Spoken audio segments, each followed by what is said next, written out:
There is no character in the whole world with as much mystery and intrigue as Grigori Rasputin.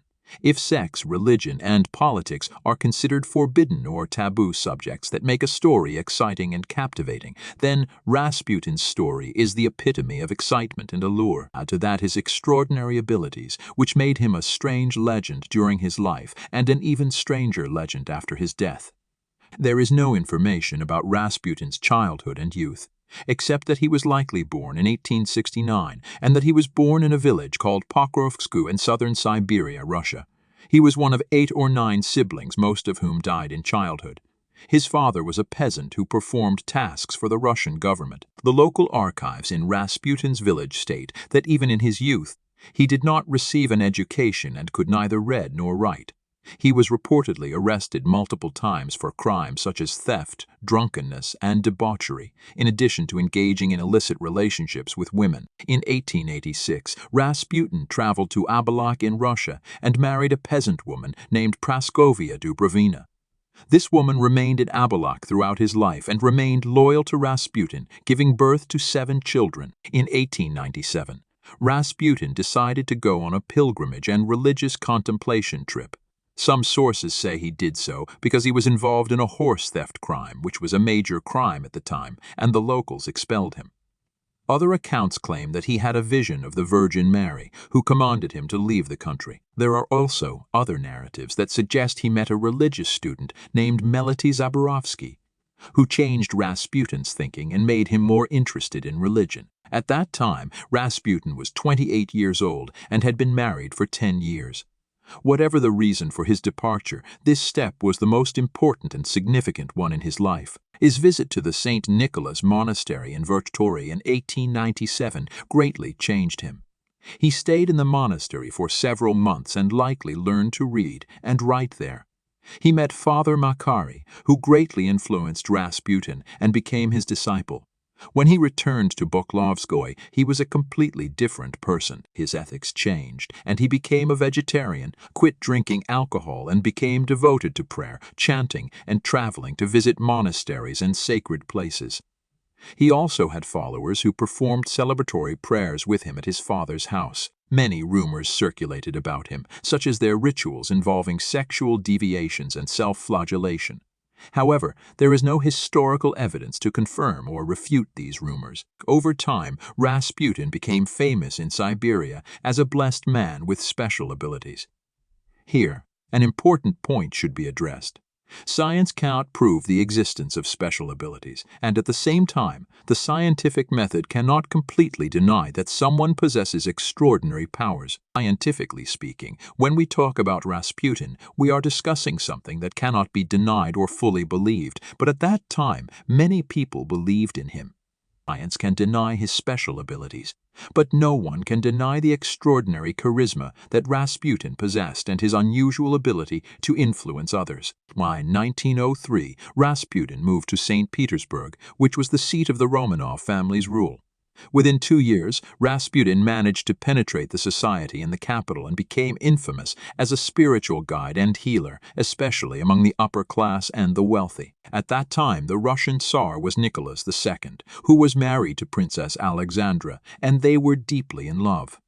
Their only problem was that all their children were girls, and their only hope was to have a son who would be the heir to the throne. And indeed, after a while, a boy named Alexei was born. Unfortunately, the crown prince was born with hemophilia, a genetic disease that causes severe suffering and often leads to early death in childhood or youth. Tsar Nicholas II and his wife Alexandra always sought the help of spiritual healers and priests since their initial attempts to conceive a son.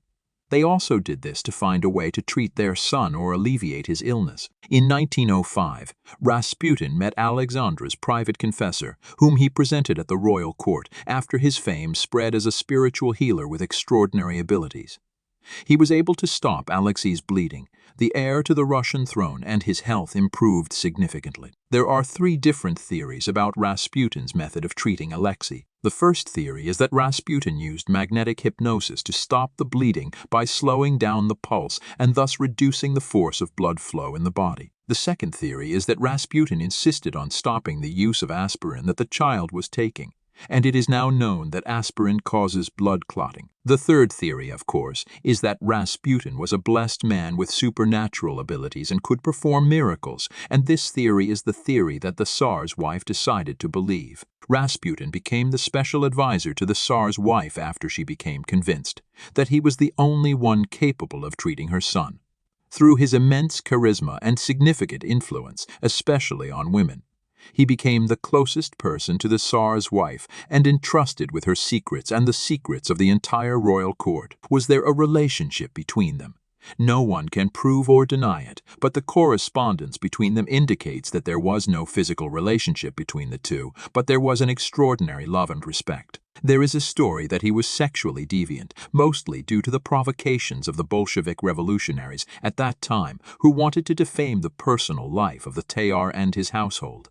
Some propaganda was necessary to demonize Rasputin and thus destroy the Tsar's reputation. In 1914, Rasputin survived an assassination attempt by a beggar woman who stabbed him in the abdomen multiple times. Despite losing a large amount of blood and being on the verge of death, Rasputin recovered.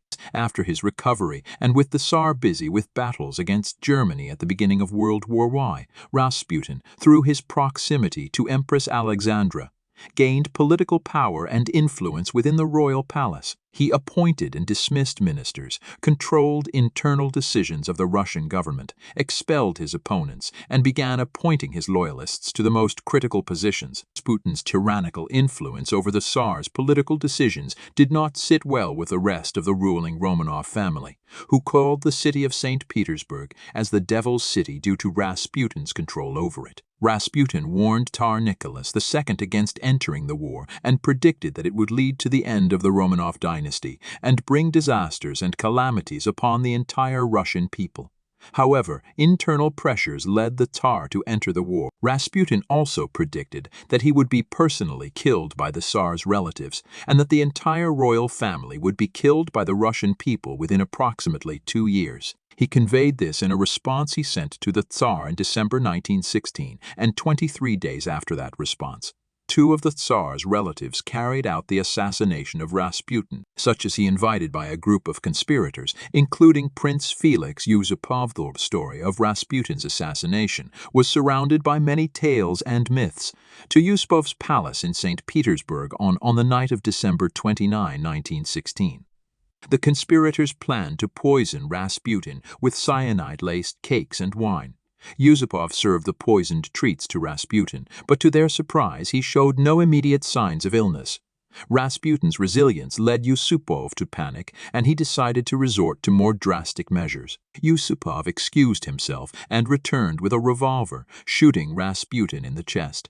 Believing him to be dead, the conspirators left the room. However, when Yusupov returned a while later, Rasputin suddenly regained consciousness and attacked him.